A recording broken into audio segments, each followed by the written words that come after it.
suis superbement accueillie. C'est avec joie vraiment que je vais partager avec vous aujourd'hui cette rencontre de Delacroix. Je suis très heureuse de vous avoir là. Ce sont la majorité des gens que j'aime beaucoup. J'ai beaucoup de chance, je me sens très soutenue.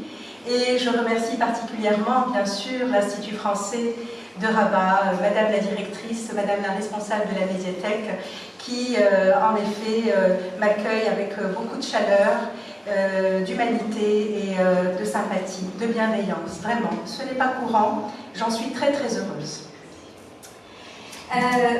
Il faut dire que...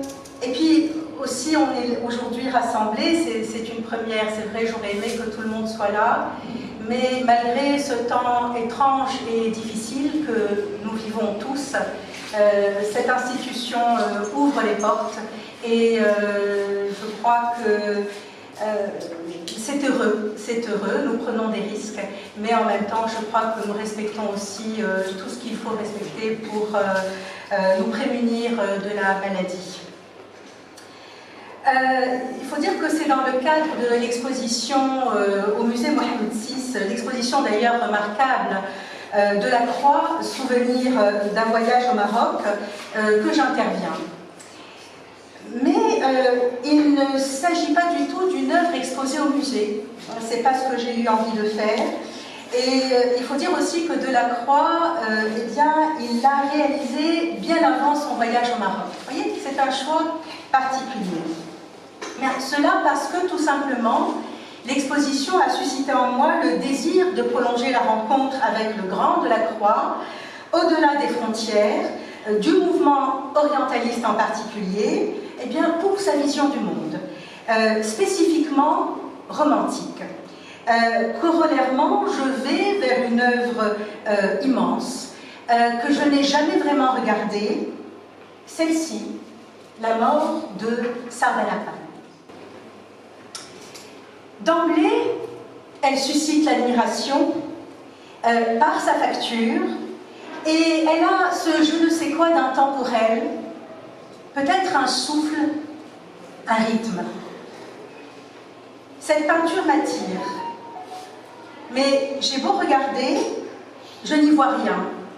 Ou plutôt, je vois qu'il y a quelque chose à voir, mais je ne sais pas quoi. Je suis troublée. Un sentiment étonnant, à la fois je suis dispersée entre l'effroi, entre l'extase, entre le bonheur et l'incertitude. Vraiment, le sens se dérobe. Franchement, je ne vois rien. Et puis, vraiment, je suis ravie de parcourir avec vous pour ensemble mieux voir, mieux vivre la mort de Sardanapale, cette scène apocalyptique et superbe à la fois, nous verrons plus tard, scandaleuse par sa modernité, et cette œuvre est un des coups d'éclat de l'histoire de la peinture. Nous détaillons ça.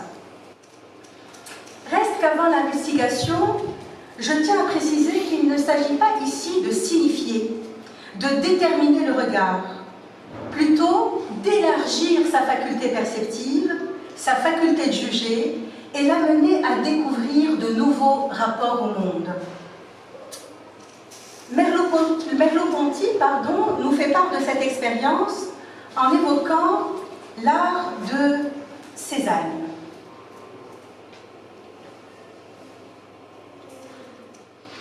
Je cite: « La coupe de fruits sur la table de la cuisine est bien perçue par la cuisinière, mais il faut le grand art de Cézanne pour rendre visible ce que l'on voit sans le voir vraiment. La profondeur, la velouté, la mollesse, la dureté même des objets. Cézanne disait aussi leur odeur. » Et donc, à travers ce vécu des fruits de Cézanne, des fruits cézanniens par exemple, nous entendons ainsi que regarder une œuvre d'art et bel et bien dépasser le niveau des significations pour accéder à une autre perception, en quelque sorte immédiate des choses. Dans son livre « La stratégie de l'énigme », Yves Bonnefoy le souligne admirablement.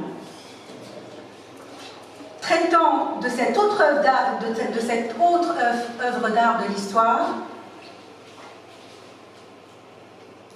la flagellation du Christ de Piero della Francesca.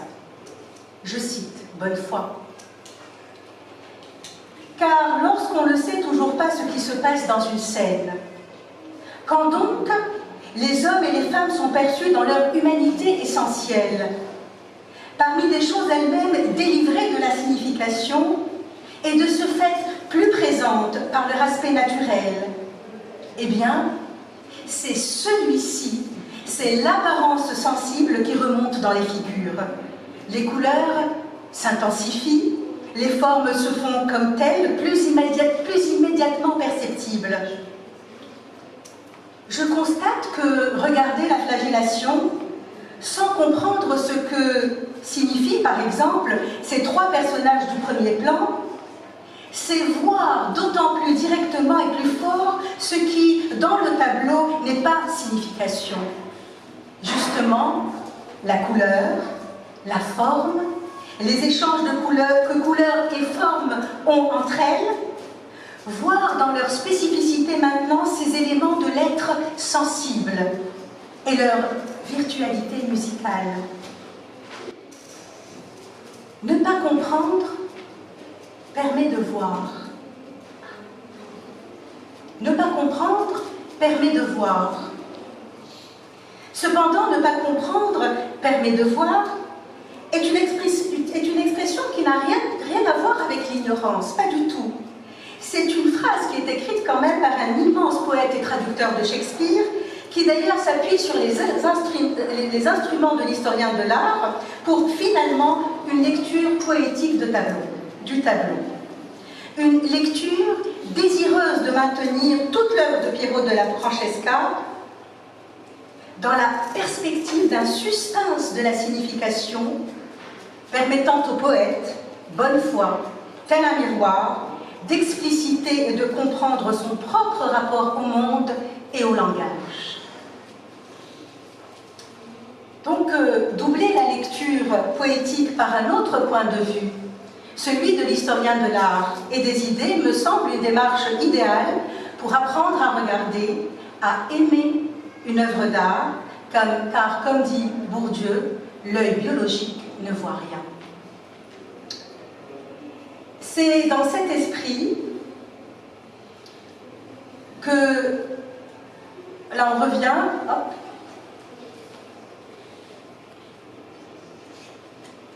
c'est dans cet esprit-là que l'on va... Ah, là je suis désolée, je crois que techniquement quelque chose s'est passé, mais c'est pas grave.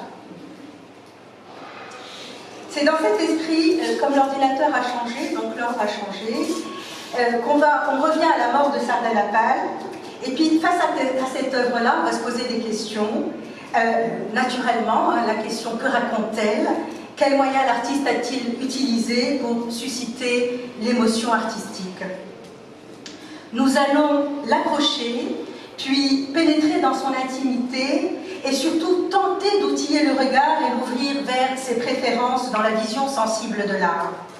Encore, attention, il ne s'agit pas d'imposer un sens, mais plutôt de conduire le regard au seuil de son énigme. Donc, suite à la présentation rapide de l'œuvre, nous allons l'aborder à travers une approche sensible, qu'est-ce qu'on voit, que voit-on, puis une approche interprétative, qu'en déduit-on. Et il faut dire que cette aventure que je vous propose nous montrera combien Delacroix a donné à son tour le coup d'envoi à une nouvelle révolution dans l'histoire de l'art, de l'Europe occidentale bien sûr. Alors, il s'agit donc d'une œuvre d'art réalisée par Eugène Delacroix, évidemment, en 1827, au XIXe siècle, à l'huile sur toile. Elle mesure à peu près 4 mètres de hauteur et 5 mètres de largeur. Et elle se trouve actuellement au musée du Louvre. Elle a pour titre, nous le savons, La mort de Sardanapale, et c'est une peinture d'histoire. Le tableau est présenté au Salon de Paris en 1827. Il est enfin vendu dans les années 1840 et pour être vendu, l'œuvre a attendu 13 ans. Toute une génération n'a pas vu cette œuvre d'art parce que tout simplement elle était scandaleuse, personne n'en voulait, Charles X ne voulait pas l'acheter, l'État ne voulait pas l'acheter. En tout cas, son dernier acquéreur, Vita Baron, en 1892, vend cette œuvre au Louvre. Je vais parler brièvement quand même de la biographie d'Eugène Delacroix. Il est né en 1798, près de Paris. Il est né dans une famille bourgeoise. Ça, c'est important, hein, tous ces éléments-là, pour saisir son univers. Son père, François Delacroix, va occuper des postes importants, ambassadeur, ministre, préfet, au service de l'Empire napoléonien. Là aussi, c'est important. Et puis sa mère, Victoire Ébène, est la fille d'un des plus grands ébénistes de l'époque, au service du roi Louis XV. Donc, un milieu très aisé et particulièrement cultivé. En 1815, avec l'appui de son oncle maternel, je vous montre, voilà, là c'est les peintres Riesner, c'est une de ses peintures. Eugène rentre dans l'atelier du grand Ingres. Je vous montre les œuvres parce qu'elles sont déterminantes dans le parcours de Delacroix et puis, de Pierre-Narcisse Guérin. Et puis, il fait là la connaissance de Théodore Géricault, qui a exposé lui aussi au salon de 1812-1814, dont, et il faut dire aussi, l'influence sur Delacroix sera très importante par Géricault. Et en 1822, c'est un tout jeune homme, hein, il n'a que 24 ans. Delacroix va présenter sa première toile. Il s'agit de Virgile et Dante et Virgile aux enfers. Ensuite, en 1824, c'est important, ce sont des toiles majeures, il présente le massacre de Sceaux. En 1827, nous savons, il s'agit de la mort de Sardanapale, et encore une œuvre absolument déterminante dans son parcours, la liberté guidant le peuple. Il faut dire, ce qui est intéressant, c'est que lorsque le Louvre ouvre, c'est l'époque de Delacroix, n'est-ce pas? Il ouvre en 1793. Et Delacroix, c'est là où il va découvrir et admirer les œuvres de Raphaël, par exemple, de Michel-Ange, de Titien, de Rubens, Poussin. Et puis, c'est important ce que je vous dis, et je fais défiler ces images, parce qu'il est fait Delacroix de tous ses maîtres. Ensuite, en 1832, eh bien, le voyage au Maroc, c'est un éblouissement pour Delacroix, et jusqu'en 1863, il va réaliser 62 toiles liées au Maroc. Donc, en tout cas, il y a aussi une autre dimension chez Delacroix. Dans ses réalisations, il y a une part considérable de sa création dédiée à la conception de grands décors au sein d'édifices civils et aussi religieux parisiens. Vous avez là, par exemple, le plafond de la bibliothèque de l'Assemblée générale à Paris. Donc, vous voyez, quel éventail ouvert avec des angles de vue à chaque fois différents. Revenons à la mort de Sardanapale. Sa technique. C'est une huile sur toile. La peinture de la mort de Sardanapale n'est pas absolument lisse, transparente, fine. Elle est aussi épaisse. Et les traces du pinceau sont visibles. On n'arrive pas à voir, mais vraiment, les traces du pinceau sont visibles. Elle n'est plus cette peinture à la tempéra ou à la détrempe sur bois lourd et poli, d'antan, ne permettant ni superposition ni empattement. Outre le glacis tangible dans les orfèvreries, vous voyez là, le pigment mêlé à l'huile est aussi utilisé sous une forme faiblement diluée, c'est-à-dire compacte. C'est important cette matière. Il est ainsi retenu par les saillies de la toile créées au moyen des croisements des fils de chaîne et de trame. Et finalement, l'effet est celui d'une surface qui n'est pas unie. C'est une surface qui est faite de crêtes et de creux, et sur lesquels joue la lumière, on va dire. Et cette technique est une intention. Elle assume une facture large et puissante, une touche hardie et libre. Cela, c'est une expression significative de la libre manifestation des impressions personnelles. Oui, on a l'impression d'une spontanéité. Pourtant, la dimension, elle est immense, elle est considérable. Non, non, non, l'œuvre n'a pas du tout été réalisée avec hardiesse.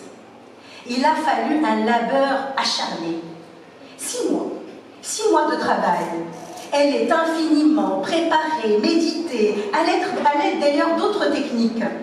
Delacroix a réalisé, voyez, des esquisses. Il a réalisé aussi, regardez, il y en a énormément, des pastels. En fait, il y a des esquisses pour chaque personnage, pour chaque objet. C'est frappant, parce que quand on regarde ces esquisses-là, le dessin est mêlé à la couleur, est emmêlé, le trait est aussi emmêlé que la couleur. Et là, ce n'est pas académique. Important, cette technique de Delacroix. C'est une peinture de genre. C'est une peinture d'histoire, pardon. Son genre est une peinture d'histoire. Et ce gigantisme est une des caractéristiques de la peinture d'histoire. C'était à l'époque un genre pictural, donc au XIXe siècle, considéré comme majeur. Et de fait, à travers la monumentalité, et la peinture d'histoire, Delacroix montre sa capacité et ses intentions. Servir l'histoire, anoblir la peinture. Tout est une question d'intention. Le thème. La mort de Sardanapale, le titre, évident. C'est une peinture qui probablement glorifie Sardanapale, dernier roi légendaire de Ninive, en Assyrie. C'est nord-est de l'Irak actuel, à cheval sur le Tigre. Il aurait vécu de 661 à 631 avant Jésus-Christ. La scène représentée raconte l'épisode dramatique de la mort du souverain, dont la capitale est assiégée, sans aucun espoir de délivrance, et ce roi décide de se suicider en compagnie de ses esclaves et de ses favoris, après avoir brûlé la ville pour empêcher l'ennemi de profiter de son bien. D'ailleurs, dans l'exposition, Delacroix éprouve le besoin de fournir quelques explications, Et je l'évoque. Les révoltés l'assiégèrent dans son palais. Couché sur un lit superbe, au sommet d'un immense bûcher, Sardanapale donne l'ordre à ses esclaves et aux officiers du palais d'égorger ses femmes, ses pages, jusqu'à ses chevaux et ses chiens favoris. Aucun des objets qui avaient servi à ses plaisirs ne devait lui survivre.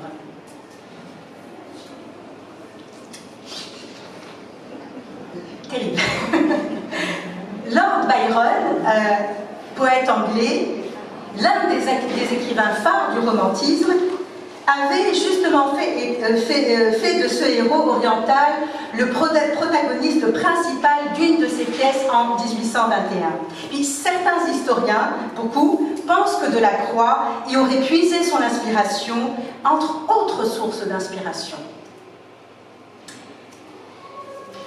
Il faut dire quand même que cet intérêt à la culture ancienne, antique, à cette société assyrienne complètement fantasmée, et à une Grèce colorée, sauvage, ensuite découverte, évoque l'intuition de Delacroix.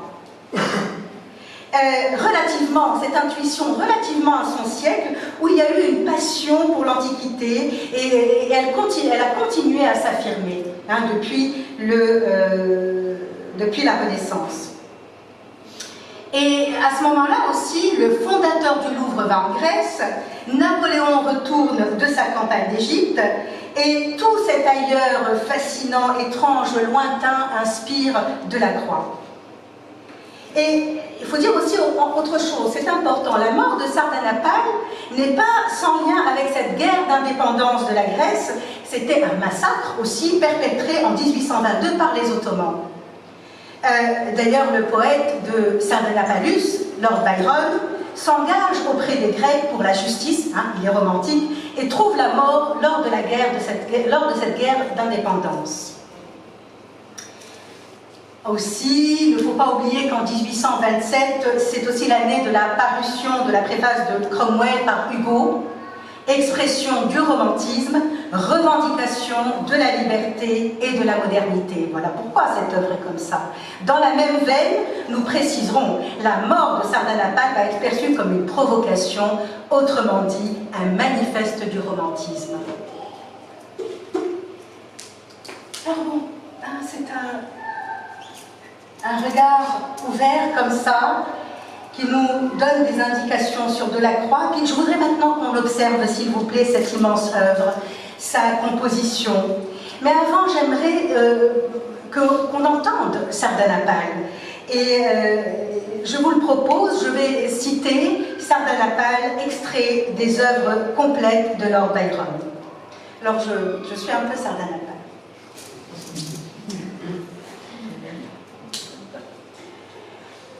La clarté de ce grand bûcher funéraire de la royauté ne sera pas seulement une colonne de fumée et de flammes, un phare éphémère à l'horizon, pour n'offrir qu'ensuite qu'un monceau de cendres. Non, non, ce sera une leçon pour les siècles, pour les nations rebelles, pour les princes voluptueux. Le temps couvrira de l'oubli les annales de plus d'un peuple, les exploits de plus d'un héros. Il anéantira plus d'un empire, à l'instar de ce premier des empires. Mais il respectera mon dernier acte pour l'offrir comme un problème que peu oseront imiter, que nul n'osera mépriser, et peut-être cet exemple détournera-t-il plus d'un roi d'imiter une vie qui m'a conduite à une telle fin.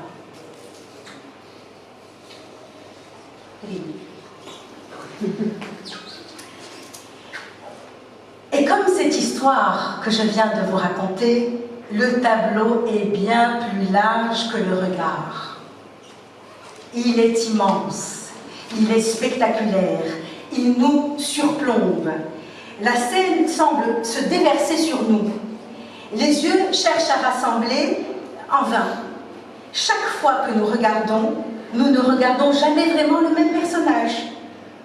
L'œil est entraîné suivant l'inspiration du moment, soit par l'homme qui tient le cheval, soit par l'éléphant, une femme ou autre.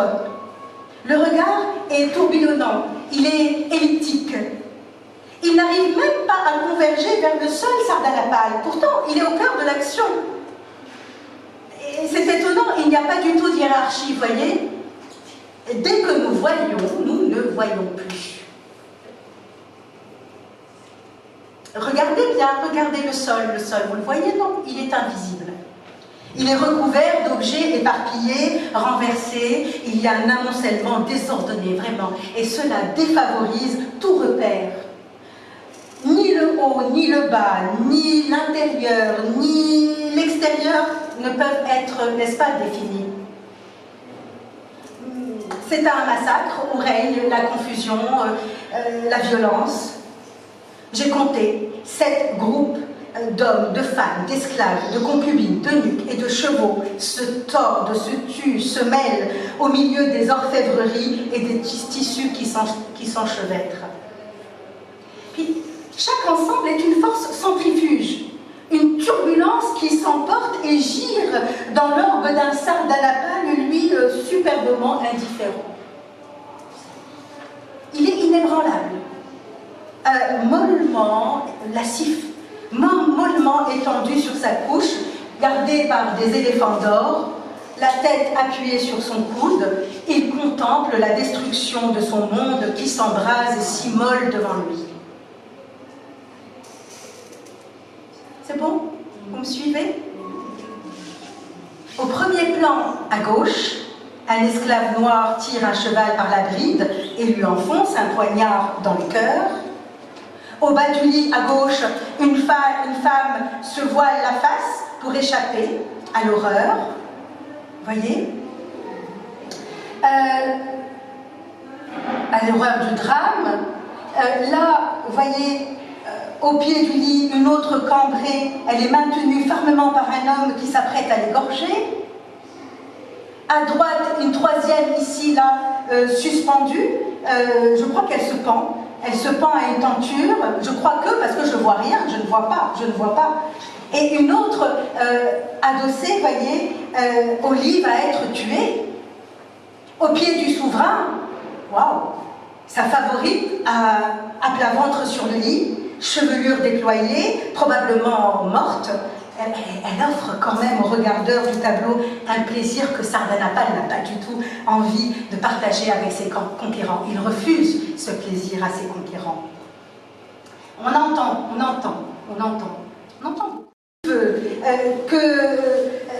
Il y a vraiment un feu que le souverain a élevé pour incendier ce qu'il aimait. Et c'est étonnant. On entend, on voit, et je vois rien, je vois toujours rien. Et étonnamment, notre esprit, notre œil éprouve une jouissance, alors que nous devrions être consternés par ce drame. C'est étrange, regardez les femmes et les hommes quasi dénudés. Tous les éléments qui composent cette œuvre d'art sont sensuels. Ils sont sensuels à souhait. Il y a une atmosphère qui donne la sensation de délice charnel mêlée à quelque chose de macabre. Vraiment, on a l'impression d'oublier l'horreur, tant la volupté se confond avec les spasmes de la mort d'un empire. Mais, attention, la mort d'un empire pour l'éternité. Regardez Sardanapale. Même lui, il est beau, et il est beau comme une femme. Aussi, comme une femme. On va encore nous approcher. Bien sûr, tout ce que j'ai raconté, c'est une description, relativement subjective, mais bon, cette description exprime bel et bien une composition dense et dynamique. C'est une composition ouverte. On s'approche, le temps que Sinoldine nous remontre Sardanapale. On le sait, on l'a déjà, je crois que ça nous a rempli les yeux. La mort de Sardanapale est une accumulation d'éléments, de détails. Il n'y a, regardez bien, et on va regarder ça tout de suite, je crois qu'on est déjà particulièrement imprégné par cette œuvre, il n'y a pas de ligne droite, verticale ou horizontale. Delacroix, dans cette œuvre, super, merci beaucoup. Delacroix, dans cette œuvre, entrecroise les diagonales, les courbes et les contre-courbes. Et bien entendu, tout ceci renforce cette expression de chaos. Il y a une ligne de force remarquable, une diagonale. Vous suivez avec moi? Ça va, je ne vais pas trop vite? Ça va, il y a une ligne de force, elle est superbe. C'est une diagonale.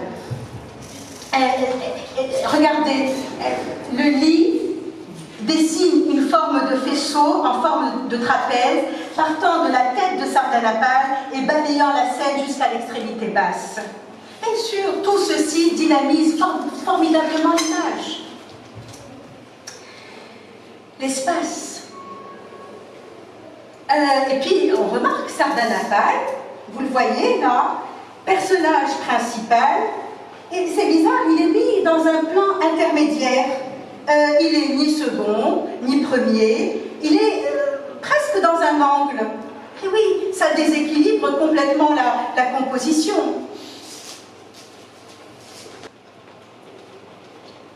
Ceci veut dire que l'espace n'est pas construit en perspective géométrique régulière. Ah, on va parler de profondeur là. Le peintre agence intuitivement la profondeur dans des mouvements d'espace, de nuages et de personnages entrecroisés et regroupés, c'est en petits groupes, qui attirent le regard vers le fond de la scène et le déplacent en même temps ailleurs et d'une façon circulaire. On ne voit rien. Quel tourbillon! L'arrière-plan se perd dans la fumée, dans les zones d'ombre. On aperçoit juste un très vague point de fuite. Regardez, il y a un élément d'architecture en haut à droite, comme une sorte de trouée de lumière qui suggère un troisième plan. Bon, c'est confus, c'est brouillé, vivement tournoyant. Et oui, la composition est décentrée, elle est ouverte. Et réellement, l'œuvre donne à voir comme une sorte de fragment du monde qui se poursuit de part et d'autre du tableau. Ça peut se continuer infiniment, en haut, à droite, à gauche, en bas. La scène est trop grande et trop violente pour être contenue. Ça explose et ça implose en même temps. Eh oui, nous sommes très loin des sages compositions néoclassiques. Et le dessin? Il est comment le dessin? Il est désagrégé. Le volume des objets et des personnages n'est plus du tout cloisonné par les lignes du dessin. C'est un dégradé sans cesse, le poète, j'allais dire. Le peintre modèle librement les contours. Il pose des petites touches de peinture ou bien il brosse à large trait pour fondre la forme au fond. Au fond, pour fondre la forme finalement dans l'atmosphère. Ah, c'est très important là, on ne peut pas parler de Delacroix sans parler de son sujet primordial, la couleur. Arrêtons-nous un temps sur les couleurs, qui est l'élément plastique de Delacroix. L'éclairage. Dans cet intérieur foncé, dans l'éclairage vient d'une seule source. La lumière n'éclaire que les zones les plus importantes, on dirait qu'elle vient s'accrocher sur les volumes. Certainement, il y a eu des projections contre-plongées pour que ça s'accroche sur les volumes. Et elle semble venir du haut gauche et balaye la scène, cette lumière. L'artiste utilise de violents contrastes clair-obscur. Regardez le fond, il est très sombre. Vraiment, même là, je ne vois rien. Le fond est très sombre. Et comparé bien sûr au rouge vif du premier plan, ainsi qu'aux personnages qui baignaient de lumière, ils sont baignés de lumière. La lumière vient du bûcher de l'incendie qui ravage la ville, qu'on ne voit pas d'ailleurs, mais qui est là. C'est troublant. Eh bien, tout ceci accentue la violence et l'exotisme de la scène, parce que nous sommes dans quelque chose qui est de l'ordre de l'étrangeté. Bien sûr, la lumière met en valeur les corps nus des personnages, et donc, quoi? Leur meurtre. On a une dominante de rouge, ce qui fait ressortir le sang de la scène en contrastant avec le noir. Tiens, à l'époque, le rouge et le noir de Stendhal. Le rouge est rehaussé aussi, regardez, par l'or. L'or. Le luxe n'est jamais très loin de la luxure. Il y a des rehausses de jaune, or partout. Quelle sensation! Nous entendons, nous comprenons vraiment que Delacroix cherche à exprimer par la couleur la justesse des émotions ressenties. n'est-ce pas? Pour lui, c'est son rôle primordial, exprimer la justesse des émotions ressenties. Eh oui, oui, oui, les couleurs pensent chez Delacroix. Puis, au-delà du sujet, c'est la composition qui va alors choquer comme pas possible.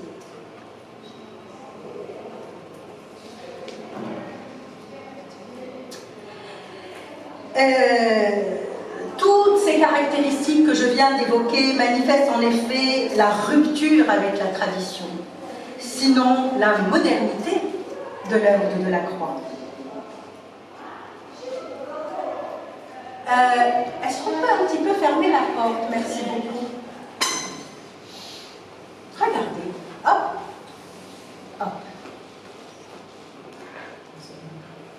Oui. En même temps, face à face, au salon, on présente au salon l'apothéose d'Homère, bien sûr, le fameux grand tableau d'Ingres. C'est un tableau d'un classicisme et d'un ordonnancement absolu. Vous avez vu la différence, je ne vais pas beaucoup m'arrêter sur le classicisme, mais vous avez vu la différence, elle est flagrante. Rien ne fait bouger les lignes, rien. Il faut dire que dans la moitié du XIXe siècle, Ingres est le chef de file des conservateurs. C'est l'élève de David. Il admire comme lui l'art héroïque de l'Antiquité. Ce qui compte pour Ingres, c'est la précision absolue dans l'étude du modèle vivant. Ingres déteste l'improvisation, il n'aime pas du tout le désordre. Non. Il ne va pas s'entendre avec Delacroix, ça ne sera pas son copain. Vous savez, il y a une petite... Non, je vous ai l'anecdote tout à l'heure. En face, il y a Delacroix et il y a la mort de Sardanapale. Et en face, ceux de Delacroix-là trouvent insupportable la perfection glacée des néoclassiques. C'est évident, ils n'acceptent pas les normes de l'Académie, ils n'aiment pas ça. Et vraiment, tous les discours sur les Grecs et les Romains, avec l'insistance sur la correction du dessin, sur l'imitation constante des statues antiques, impatientent Delacroix.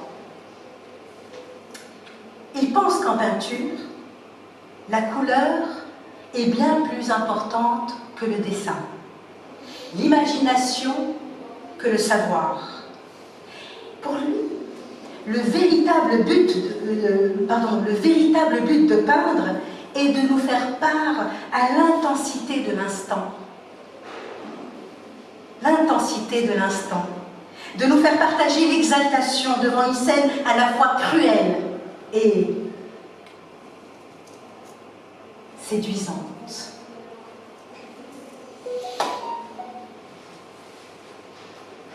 L'issue de cette rencontre au sommet, qu'est-ce qui se passe? Un immense scandale. Ah, l'anecdote. Il paraît que Delacroix, il passe à côté de l'œuvre d'Ingres, l'apothéose d'Homère, puis Ingres n'était pas loin, et dès qu'il s'éloigne de l'œuvre d'Ingres, il y a Ingres qui dit à ses copains: ça sent le soufre.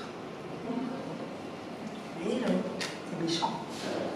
Mais bon, querelle. Donc il y a un immense scandale. La mort de Sardanapale révulse la critique qui va qualifier cette œuvre d'une exquise barbarie, d'une œuvre bizarre, d'une véritable erreur. Ça pour eux, c'était une véritable erreur de la peinture. Par contre, concernant l'apothéose d'Homère, la critique est toute acquise. C'est exceptionnel, formidable. Oui, là, il s'agit d'art.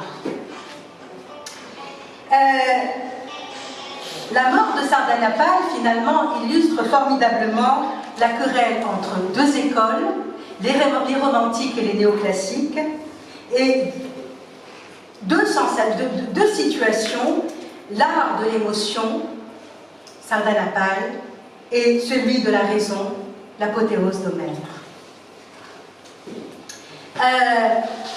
Tout de même, Delacroix va être soutenu par Hugo, par exemple, beaucoup, mais Hugo, par exemple, entre autres d'ailleurs, je répète, fervent romantique, et je vais citer ce soutien d'Hugo. Ne croyez pas que Delacroix ait failli. Son sardanapale est une chose magnifique et si gigantesque qu'elle échappe aux petites vues. Fort de cette appréciation de notre grand homme, je m'étais déplacée pour voir.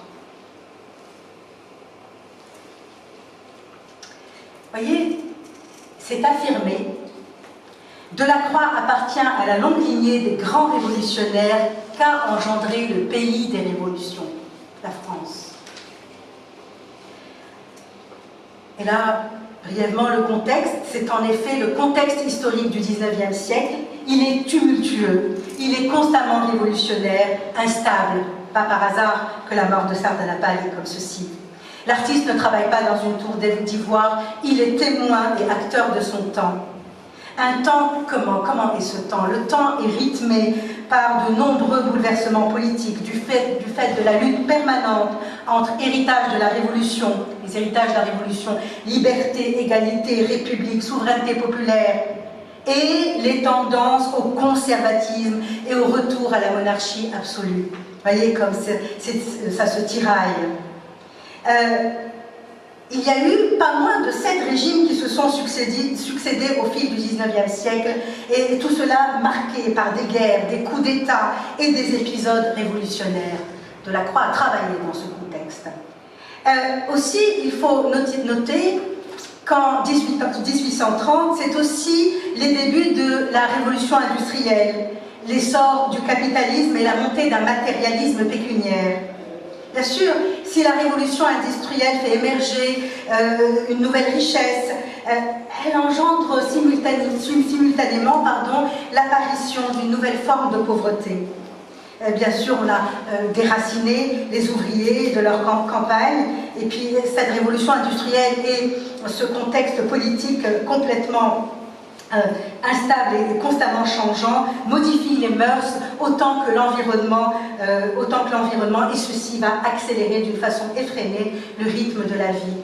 Ah là là là, les romantiques n'aiment pas ça du tout, non, ces bouleversements historiques et sociaux génèrent chez les artistes de la trempe de Delacroix une crise de confiance. Comment voulez-vous? On ne peut pas, avec tant de changements et d'instabilité, il n'y a plus de confiance, il y a un mal de vivre, on appelle ça le mal du siècle, et ils vont développer une nostalgie d'un passé historique qui s'exprime dans l'inspiration du passé, et aussi une révolte va s'exprimer contre cette nouvelle société mécanique, prévisible, répétitive.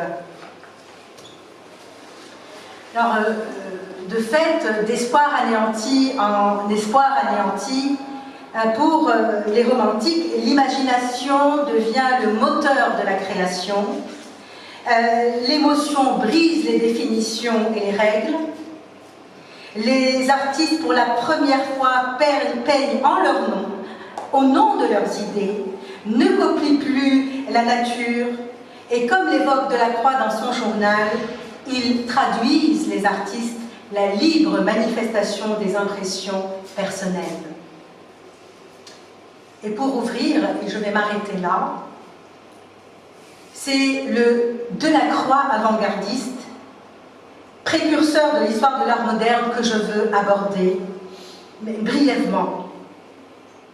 Il est manifestement une source, une référence pour les impressionnistes.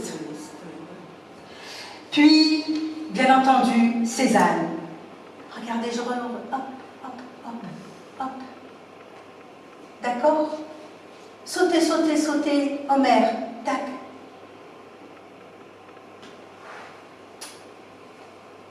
Cézanne, la pommesque de la pomme. Van Gogh. Eh bien, vous savez quoi? Gauguin.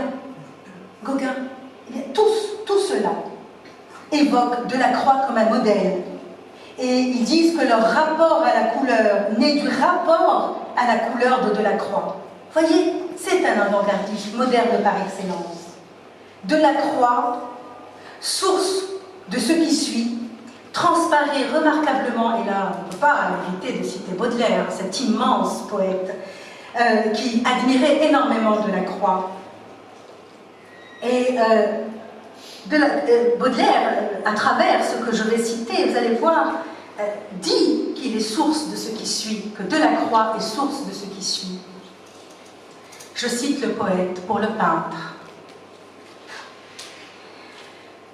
Un grand peintre cherchant la poésie des douleurs humaines, du sentiment qui émeut le cœur, de l'idée qui élève l'âme, cherchant surtout une des plus belles royautés de la peinture, la couleur, comme les musiciens qui parcourent toute la gamme des tons, savante ritournelle de bleu, vert, jaune, couleurs vibrantes, tragique, magie, témérité du pinceau, diversité ondoyante, délicieuse, exubérante, le drame du ton. C'est mieux que l'art s'il est possible, car c'est le cœur, l'humanité et la vie. L'artiste reçoit une impression. Il la fait revivre en la recréant. Il est le peintre le plus complet de son époque. Il a sur sa palette Shakespeare, Goethe, Byron. Il a la vie. Il a le soleil. Toute une œuvre immense et variée, profondément humaine, mêlée à tous les événements, à toutes les fièvres, à toutes les aspirations de ces temps-ci.